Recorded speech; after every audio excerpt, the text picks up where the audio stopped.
여러분 안녕하세요.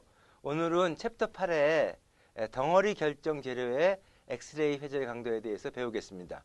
우리가 7장에서는 분말 결정 재료의 엑스레이 회절 강도에 대해서 배웠는데 이번 챕터 8에서는 우리가 주로 사용하는 대부분의 재료들은 덩어리로 되어 있죠. 물론 판재도 덩어리고 그다음에 모든 게 덩어리인데 그런 덩어리 결정 재료의 엑스레이 회절 강도에 대해서 배우겠습니다.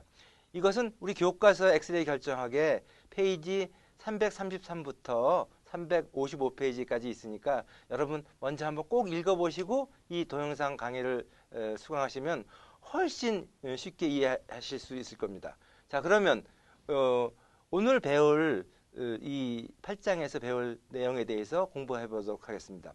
그러면 왜 분말과 덩어리가 결정 재료가 차이가 나는지 그거에 대해서 우리가 한번 살펴보기로 하고요.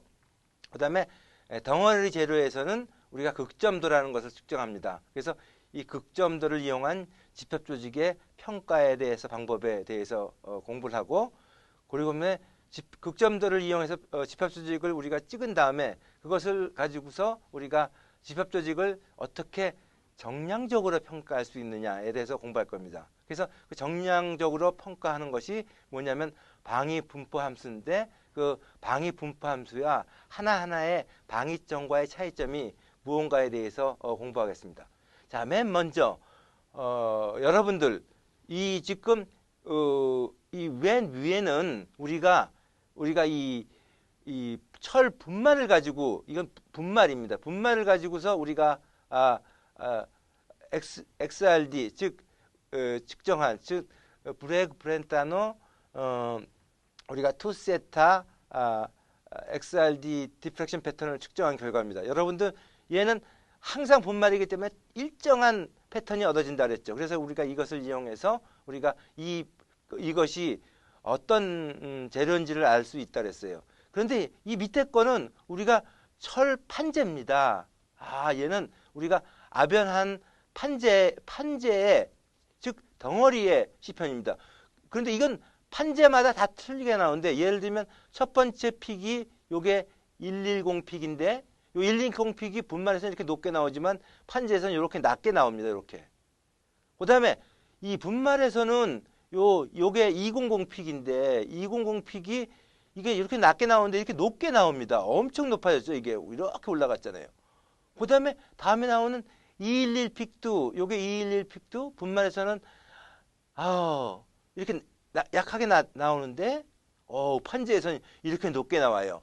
즉 우리는 덩어리 재료인 판재와 분말과는 완전히 다른 우리가 이 적분 강도 피크의 면적 즉 회절 강도가 얻어지는 거죠. 그러니까 우리가 이 분말은 어느 사람이나 다 똑같이 즉 우리가 10마이크로미터 이하의 분말을 만들면 어떤 철 분말도 이와 같이 똑같은 패턴이 얻어지지만 모든 철의 판재는 제조하는 방법에 따라서 이 피크가 다 틀립니다. 그러니까 이게 분말과 덩어리와의 차이점이네요. 이 분말은 항상 우리가 랜덤한 즉 우리는 무질서한 집합 조직을 가지고 있지만 철판재는 항상 만드는 공정에 따라서 다 다른 집합 조직을 가지고 있기 때문에 이와 같이 틀린 엑스레이 픽이 얻어지는 겁니다.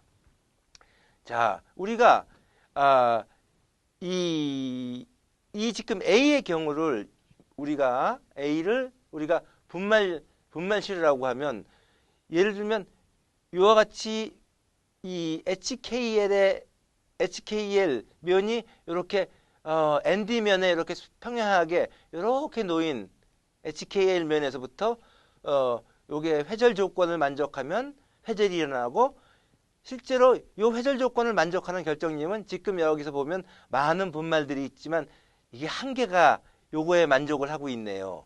그러니까 분말 시료의 이 HKL 강도는 요것이 하나가 있는 게 정상이고 그럼 하나에 의해서 분말 시료의 즉 파우더의 요 강도가 얻어지는 거죠.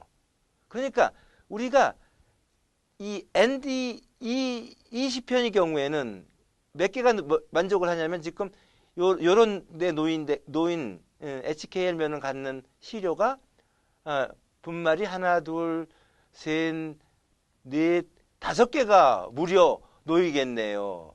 그래서 우리가 이 요 B는 그러니까 HKL면이 그러니까 파우더와 그러니까 C편과의 B가 뭐냐면 C편은 표면에 평행한 HKL 결정면을 가지는 결정면이 몇 개가 있냐를 따지는 거죠. 그러니까 여기서는 1개고 여긴 5개니까 사실은 요 B가 이게 5개가 된 거죠. 그러니까 만약에 우리가 다른 파우더를 가지고 찍는다면 항상 얘는 파우더는 항상 1개일 겁니다. 그러니까 항상 1개면 얘는 파우더죠. 그러니까 우리는 만약에 덩어리 재료도 요 B가 1.0이라면 얘는 분말과 같이 무질서한 HKL 결정면의 분포를 갖는 거고 이렇게 5배를 가지고 있으면 얘가 분말 즉 무질서한 분포에 비해서 5배가 있다고 얘기하는 거죠. 즉 우리는 얘를 우리가 측정을 하거나 계산을 하면 즉 얘를 우리가 뭐라 하냐면 PHKL이라고 부릅니다. 얘를 측정하면 우리가 얘가 분말한 무질서한 집합 조직을 가지는 분말 시료에 비해서 덩어리 C편에서는 이 표면층에 지금 우리가 회절 조건을 만족하는 결정집은 표면층에 있는 것만이다. 요것이 어떻게 있는지를 우리가 알 수 있는 겁니다. 자, 그래서 다음에 배우는 게 우리가 극전도 측정입니다. 조금 아까 배운 우리가 이 브레그-브렌타노 실험은 항상 우리가 이 C편의 표면층만 측정한 거거든요. 그런데 우리가 이 다음에 우리가 배울 거는 뭐냐면 다음과 같이 표면이라는 것은 우리가 C편의 3축에서 우리가 이 C편을 3축을 보면 여기가 ND축이 되고 여기가 RD축이 되고 우리가 TD축이 되는 즉 여러분들이 이것이 C편을 우리가 표시한 거죠. 예를 들면 우리가 트로용을 하면 여러분들 3장에서 자세히 배웠듯이 스트레오 트로용을 하면 우리의 ND가 어디 있냐면 여기가 그렇죠. ND가 이 알파각과 베타각으로 나타나는 이런 위치에서 ND가 00, 그 다음에 RD는 여기는 어디냐면 이것이 지금 알파각과 베타각으로 이렇게 나타나지 않습니까? 그러니까 RD는 베타각이 이만큼 돌아갔으니까 몇 도냐면 270도나 돌아갔네요. 그 다음에 알파각은 여기서부터 여기까지니까 90도. 그러니까 C편의 한 위치는 다음과 같이 우리가 스테레오그래피 프로젝트를 하면 우리가 이 하나의 이 2차원적인 면에서 다음과 같이 알파, 베타는 모든 C편의 방향을 나타내 주는 거네요. 그러니까 우리가 아까 맨 처음에 본 브레그-브렌타노 파라포커싱 XRD는 단지 표면에 실험 재료 표면에 ND에서만 회절 정보를 주는 거라고 그러잖아요. 그러니까 우리가 이와 같이 모든 C편의 위치에서를 알려면 우리는 사이각 알파와 베타로 표현되는 그러니까 모든 위치에 대한 회절 정보를 알아야 되잖아요. 그래서 우리가 결국은 C편 우리가 알파 베타로서 이 알파각과 이 베타각으로서 우리가 C편의 한 위치에 따라서 거기서 얻어지는 우리가 HKL 회절 강도가 얼마냐. 그러니까 우리는 C편 축이 ND, RD, TD로 나타나는 이런 C편 축에서 하나의 하나의 시료 방향은 알파 베타 각으로 표현되고 이 다양한 알파 베타 각에서 우리가 HKL의 회절면의 회절 강도인 얘를 즉 알파 베타 각에서 HKL의 회절 강도를 측정하는 실험을 우리가 HKL 폴 피규어 측정 즉 극점도 측정이라고 그럽니다. 이런 이렇게 하는 거네. 그러니까 우리가 이 폴피거 측정을 할 때는, 즉 극점도 측정을 할 때는 항상 란다는 콘스탄트인을 사용해요. 그래서 이는 단파장을 가지는 우리가 엑스레이와 또는 중성자를 이용해서 실험을 하는데, 그러니까 극점도 측정 시에서는 투세타는 항상 일정하게 고정시키고 뭘 변화시키냐면 알파 베타 각을 변화시키네요. 그래서 알파 베타 각을 변화시키면서 거기서 그 다른 시조 방향에서 우리의 이 각이, 즉 시편에 따른 그 시편에서 HKL 그 극강도가 얼마나 나오는지를 측정하는, 이것이 우리의 그 폴피거 측정 방법입니다. 즉 이 폴피거 측정 방법은 우리가 중성자나 또는 우리가 엑셀을 사용해서 사용하는데, 결국은 뭐냐면 우리가 투세타는 고정을 하고, 즉 알파 베타만을 변화시키게 되겠죠. 즉 이와 같은 알파 베타를 변화시킬 수 있고 시킬 수 있는, 그러니까 시편에서 알파 베타를 변화시킬 수 있는 이런 장치를 우리가 집합 조직 측정용 고니오메타라고 부르요.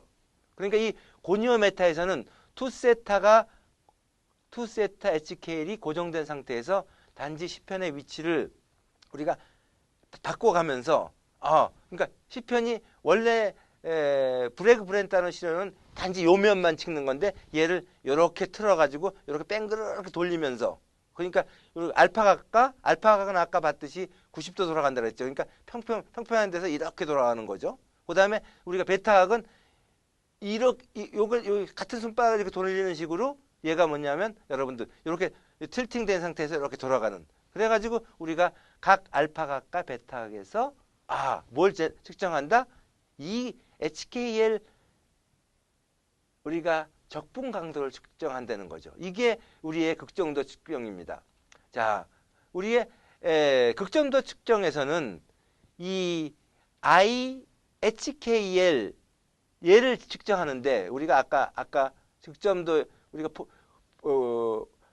그 집합조직 측정용 고니오메타에서는 얘를 측정하는데, 얘를 측정하잖아요. 우리가 실험적으로 측정하는데, 먼저 이걸 하기 전에 우리가 해야 될 일이 있는데, 우리가 시편의 덩어리 재료의 그 표준 시료가 역시 파우더 시료입니다. 그러니까 무질서한 집합조직을 가지는 결정의 결정이니까 파우더 시편을 가지고서 먼저 모든 일정한 투세타 조건에서, 그러니까 이게 회절 조건입니다. HKL 면이에서 회절이라는 조건에서 뭘 재냐면 각각의 알파 베타에서 요걸 잽니다. 뭐냐면 이 파우더 시편의 강도를 측정하는 거죠. 그래서 얘를 데이터베이스로 복원합니다. 그러니까 얘는 한 번만 해놓으면 철분말에 대한 건 데이터베이스, 알루미늄에 대한 데이터베이스,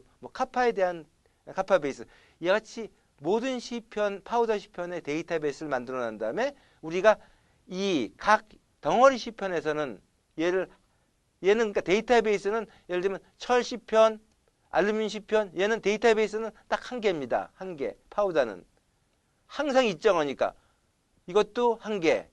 그런데 덩어리 시편은 얘가 수만 개가 되는 거죠. 수만 개의 덩어리 시편의 알파 베타 각에서 얘를 측정해서 다음과 같이 이렇게 파우더 시편으로 우리가 이 시편을 나누게 되는 거죠. 예를 들면 시편이 덩어리 시편도 파우더와 같이 무질서하다면 항상 얘는 알파 베타각에서 일정 곡이 얻어지겠죠. 이게. 하지만 우리가 이 P값이, 여러분들 이 P값을 우리가 뭐라 그러냐면 폴 인텐서티라고 부릅니다. 극점 강도라고 불러요. 즉 이것이 극점 강도인데 이 극점 강도가 각각의 알파 베타각에서 우리가 측정을 해서 요건 밑에 있는 건 요건 데이터베이스예요. 요건 데이터베이스예요. 이 데이터베이스에 있는 것으로 나눠주면 각각의 알파 베타에서 요 값이 얻는 거죠. 만약에 각각의 알파 베타에서 요것이 무질서하다면 모든 알파 베타에서 요 값이 1이 되는 거죠. 1이 아니다면 그것은 우리가 특정한 집합 조직이 존재한다는 거죠. 그러니까 우리가 요걸 P 얘를 측정하면 우리가 측정한 이 얘를 얻는 실험을 우리가 HKL 극점도 측정이라고 부르는 겁니다. 자, 그러면 극점도의 예를 한번 보도록 하죠. 자, 여러분들 지금 얘는 지금 이 시편은 모두 다 요 ND가 110, RD가 001, 즉 100, 001이 발달한 시료로부터 얻은 극전도입니다. 자, 그래서 얘를 극전도를 측정하면 우리가 다음과 같이 이렇게 표시할 수 있어요. 여기 보면 레벨이 나오네.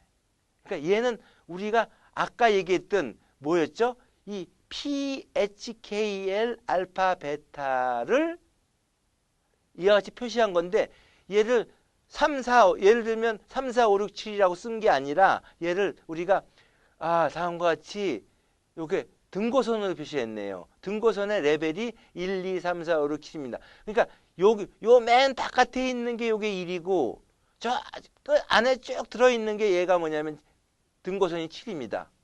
등고선이 얘는 등고선이 1, 2, 3으로 돼 있죠. 그러니까 맨 바깥에 있는 게 등고선이 1, 그 다음에 2, 그 다음에 3. 그런데 이 폴 피겨는 뭘 찍었냐면 100 HKL면이 100 100면의 극강도를 찍은 겁니다. 그러니까 이 100면에 지금 얘는 뭐냐면 얘는 P100면의 알파 베타를 뭘로 표시한 거예요? 이게 이거를 등고선으로 표시한 거네. 등고선으로. 이게 실험적으로 여러분들 기계에서 소프트웨어에 의해서 여러분들 이렇게 그려줍니다.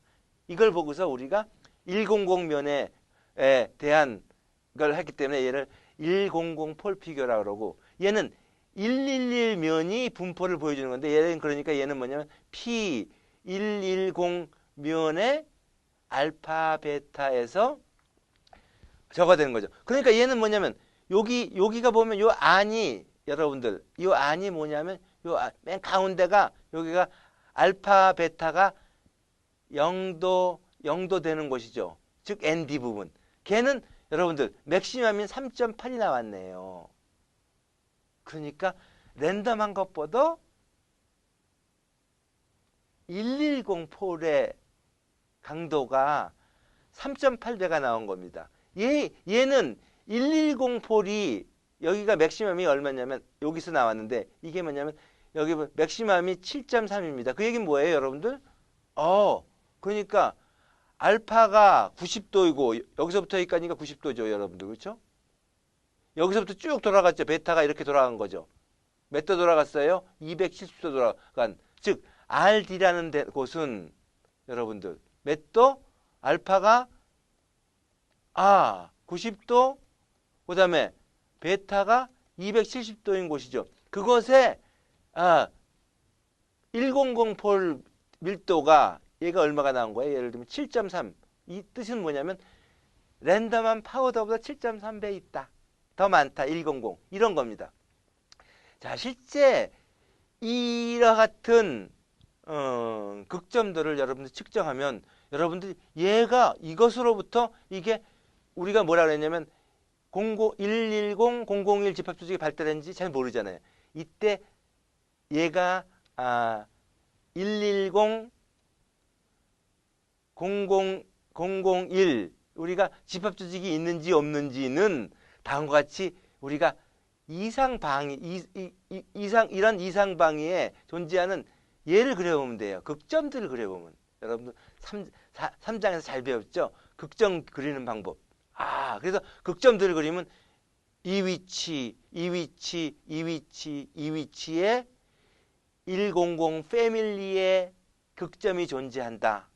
이거랑 이거 A와 C를 비교하면 아 너는 그러니까 110 001이 존재하는 거네. 얘는 지금 뭐냐면 얘는 111 110 패밀리들을 그린 거네요. 이 110 패밀리들이 여기 나오는데 실제로 얘는 실험적으로 얻은 거고 이건 여러분들이 계산할 수 있는 거죠. 그래서 여러분들 이와 같이 이상방위에 존재하는 이 극점의 위치를 보면 여러분들이 알 수 있는 겁니다. 즉, 얘는 지금 실험적으로 측정한 겁니다, 여러분들. 이게 지금 등고성으로 나타난 거죠. 등고선으로 이것이. 이게 등고선으로 얘는 지금 110 폴피겨, 100 폴피겨, 111 패밀리들이 나온 겁니다. 아, 그러니까 얘는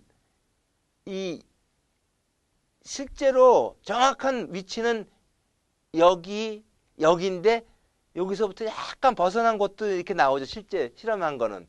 아, 그러니까 얘는 뭐냐면 정확한 110, 001 방위뿐만 아니라 근처의 방위들도 이렇게 가지고 있었습니까? 뭐라고요? 근처의 방위를 우리가 얘를 방위가 스캐터링 한다 그래 산란하고 있다.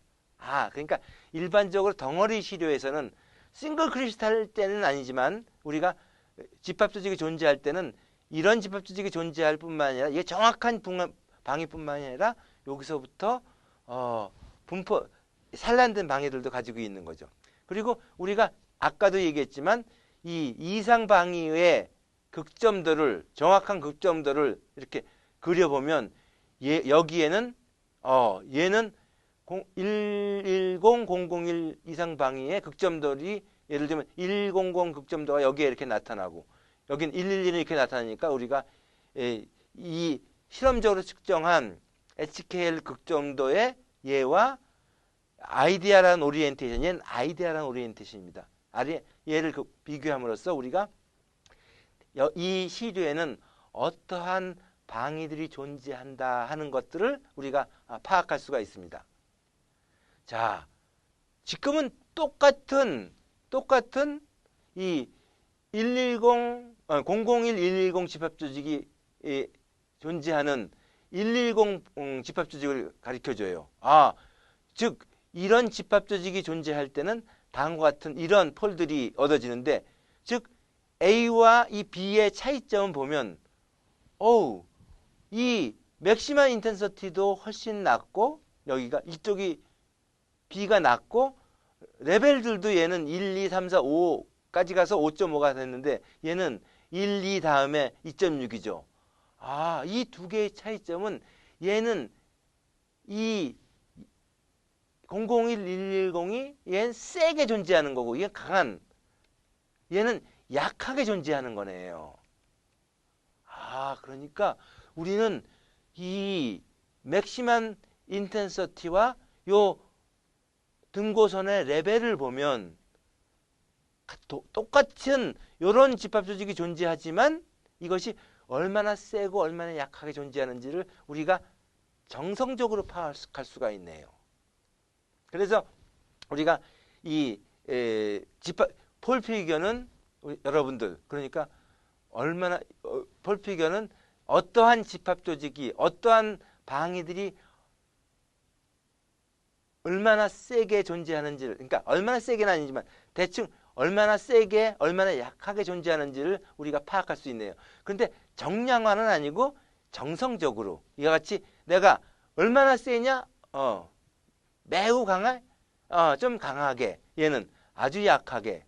예를 들면 이 레벨이 예를 들면 1.6이었다면 이거 훨씬 더 이거보다 약한 거겠죠. 그렇죠? 이런 식으로 우리가 이 폴피겨를 이용해서 어떠한 방위가 존재하고 이것이 대충 어느 정도 강도를 가지고 존재하는지를 우리가 알 수 있습니다.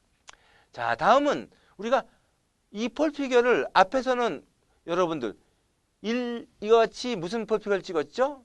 이거는 여러분들 기계적으로 110 회절 조건에서 찍은 거고 얘는 110 회절 조건에서 찍은 겁니다. 아까 보면 또 100 폴피겨도 있었죠. 또 앞에를 보면 얘는 100 폴피겨입니다, 여러분들. 그러니까 얘는 우리가 회절 조건을 2세타 100 조건에서 찍은 거고 얘는 2세타 110 조건에서 찍은 거죠. 그러니까 얘는 2세타 100 조건에서 찍었을 때 우리가 100 폴피겨라고 그러고 얘를 2세타 110 조건에서 찍었을 때 얘를 110 폴피겨라고 이렇게 부릅니다. 그러니까 어떠한 결정면에서의 극강도를 쟀느냐에 따라서 우리가 틀리게 나온 거죠. 그런데 지금 이 경우는 여러분들 이 극점도가 무슨 극점도냐면 1, 2, 3 극점도입니다. 1, 2, 3 극점도는 1, 2, 3 결정면이 어디에 얼마나 있느냐 하는 겁니다. 조금 아까 봤던 우리의 001, 100 집합조직을 갖는 집합조직에서 우리가 만약에 001 폴피겨를 그린다면 어디에 나오냐면 여기, 여기, 여기, 여기, 여기에 극점도가 나오겠죠. 극점들이 나오겠죠. 그런데 여기서 보면 여기 이렇게 나와야지 이게 정상인데 이게 우리의 1, 2, 3은 엄청 많은 곳에 지금 몇 개? 한 곳에 두 군데, 세 군데, 네 군데, 다섯, 여섯, 6, 4, 24 엄청나게 1, 2, 3 극점도에서는 무려 24개의 알파 베타에서 똑같은 값을 가지는 이 알파 베타가 얻어지잖아요. 굉장히 복잡한 극점도가 얻어져요.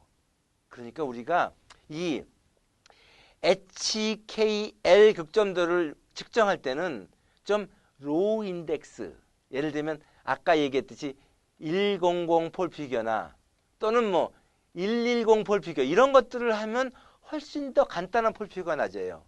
그러니까 우리가 집합조직을 평가할 때는 이거 보세요. 001 또는 110 또는 111과 같이 낮은 결정면의 지수를 갖는 HK를 하는 것이 훨씬 평가하고 어느 누구도 이와 같이 1, 2, 3 집합조직 폴피겨를 찍어가지고 얘를 평가를 할 수가 없습니다. 여러분들. 이런 문제점이 있습니다. 그러니까 집합조직을 측정할 때는 다음과 같이 이런 애들 이런 집합조직을 이용한다. 폴피겨를 찍는다. 자, 다음은 우리가 두 개의 컴포넌트가 두 개의 방위가 존재하는 집합조직입니다. 하나는 111, 110이고 하나는 112, 111. 그거에 대한 우리가 이상 방위가 이렇게 나와 있습니다. 이 두 개의 이 111, 110과 111, 110에 얘는 110 폴피겨입니다. 이거 거기에서 이상 방위를 보는데 아주 다닥다닥다닥 붙여 있죠. 그 폴들이 실제로 측정한 경우입니다. 이게. 이걸 봐가지고는 여기에 놓인 이 까만 점과 요 하얀 폴과를 구분하기가 그렇게 쉽지 않잖아요. 그 이유는 이 두 개의 방위가 서로 30도밖에 떨어져 있지 않기 때문에 이 두 개로부터의 방위 산란이 존재하는 실제 집합 조직에서는 이 두 개가 중첩되어 있어요. 그러니까 예를 들면 이런 애와 이 옆에 있는 이런 애가 중첩되어 있으면 이게 두 개를 구분하기가 어렵잖아요. 그러니까 이때에서는 명확한 강도를 측정하는 게 어려울 거예요. 그러니까 폴피겨는 이와 같이 약간 애매모호한 점이 있네요. 그러니까 정성적으로 많다 적다 이 정도도 알 수 있고 어떠한 방위가 있다는 알 수 있지만 어떠한 방위들이 또 섞여 있으면 이 방위들이 얼마나 얘가 세게 나왔는지 얘가 세게 나왔는지를 구분하기가 그렇게 쉽지가 않잖아요. 이런 문제점이 있다라는 걸 우리가 파악할 수 있습니다. 다음은 극점도를 이용할 때 여러분들 우리가 엑스레이를 쪼여줄 때 그 엑스레이 각이 알파가 0도일 때로 봅시다. 알파가 0도일 때는 얘가 딱 이렇게 ND 방향으로 서 있을 때입니다. 사실 얘는 이렇게 베타 각에 따라 상관없이 똑같은 애가 얻어지죠. 이렇게 베타는 이렇게 쭉 돌아가는 거니까. 이때는 우리가 인스턴트 빔이 각에 이렇게 동그랗게 여기 들어갑니다. 이게. 그런데 이 시편이 이렇게 쭉 이렇게 휘게 되면 인스턴트 빔이 이렇게 휘어가지고 이 인스턴트 빔이 이 바깥쪽에선 들어가지 않게 돼요. 그러니까 알파가 제로일 때는 엑스레이가 시료에 모두 조사가 되지만 알파각이 커지면 커질수록 이게 벗어나서 우리가 회절 강도로 알파각이 커지면 측정할 수가 없게 되느냐, 디텍터에. 그래서 다음 그림을 보면 우리가 이 알파각에 따라서 우리가 검출기, 디텍터에 검출되는 회절 강도가 다음과 같이 같은 일이라면 이렇게 쭉 변해 나갑니다. 그러니까 우리가 예를 들면 여기서는 예를 들면 0.8이 나왔는데 실제로 이 0.8은 여기에서 얻는 1과 똑같은 거죠. 그러니까 이거는 문제가 안 돼요. 왜 그러냐면 우리가 처음에 분말 시료를 측정해 가지고 얘를 다 보정하기 때문에 문제가 안 되지만 좀 자꾸만 줄어드는 효과가 있는데 이쪽으로 막 70도 이상 이렇게 벗어나면 엄청난 많은 손실이 있네요. 그래서 일반적으로 70도까지만 재고 70도 이상이면 얘가 너무 낮아서 우리가 믿을 수 있는 정보가 얻는 것이 불가능하기 때문에 일반적으로 엑스레이에서는 집합조직령 측정용 집합조직 측정용 고니오메터에서는 이 알파의 각의 범위를 보통 0도에서부터 70도까지 제한합니다. 그러니까 70도까지만 재고 나머지는 포기하는 거죠. 그래서 우리가 실제로 우리가 측정을 하게 되면 이 집합조직이 뭐냐면 여러분들 이 집합조직이 001-100이 발달한 110 집합조직입니다. 이게 만약에 원래 110 폴드를 다 측정을 하면 모든 알파에 대해서 알파가 이게 0도서부터 90도까지 모두 측정을 하면 이와 같이 얻어집니다. 이건 이와 같이 완전히 모든 알파 각에 대해서 측정한 것을 우리가 뭐라 하냐면 완전 극점도라고 합니다. 이게 컴플리트 폴 피규어라고 불러요. 컴플리트한 폴 피규어에서는 알파 각이 모든 각에 대해서 이렇게 우리가 측정을 했네요. 이에 반해서 실제로 엑스레이에서는 70도 이상을 못하니까 이 70도 바깥이 여기까지가 70도입니다. 여기까지가 요 선 그은 데가 70도니까 70도 바깥은 측정을 못하니까 이것은 잊어버리는 거죠. 우리가 이렇게 측정하는 거를 우리가 뭐라 그러냐면 얘를 우리가 불완전 극점도라고 합니다. incomplete 폴 피규어입니다. 일반적으로 엑스레이를 이용해서 우리 실험실에서 측정할 때는 항상 불완전 극점도를 이쪽을 측정하려면 우리가 희로를 따로 만들어서 측정을 해야 되거든요. 그러니까 이쪽을 만들려면 우리가 투과법을 써야 됩니다. 투과법을 하려면 희로를 0.1mm 이하로 아주 얇게 만들어야 하기 때문에 이게 불가능해요. 그러니까 여기 보자면 0.05mm 정도로 시표를 아주 얇게 만들어야 되기 때문에 아주 불편하고 시료도 측정도 정확하지 않기 때문에 일반적인 경우에는 우리가 그냥 엑스레이로 찍을 때는 그냥 얘기 안 해도 불완전 극점도를 우리가 측정하는 겁니다. 그래가지고 우리가 얘를 평가하는 데 사용하는 거죠. 자, 그래서 우리가 엑스레이는 그러니까 항상 그러니까 XRD를 이용할 때는 이게 항상 70도까지만 측정한다라는 걸 기억하시고 그래서 우리가 항상 엑스레이에 의한 폴 피규어는 이와 같이 incomplete 폴 피규어입니다. 하지만 여러분들 우리가 5장에서 배운 엑스레이와 중성자 빔의 차이점은 우리가 배운 적 있죠. 중성자 빔은 여러분들 엑스레이에 비해서 엑스레이는 투과하는 깊이가 0.1mm라 그러지만 중성자 빔은 여러분들 투과할 수 있는 빔의 깊이가 1cm 가량 됐어요. 그렇기 때문에 얘는 엑스레이에 비해서 1000배 이상 두꺼운 시료를 투과하기 때문에 얘는 시료가 이렇게 누워 있어도 상관이 없습니다. 그러니까 얘는 모든 두꺼운에서 측정하기 때문에 얘는 모든 알파각에서 덩어리 시료의 집합조직이 측정합니다. 이 실험 결과가 우리가 중성자 빔을 이용해서 측정한 110 완전 극정도인데 중성자는 그러니까 투과법 반사법 상관없이 하나의 고니메타에서 얘를 다 재내요.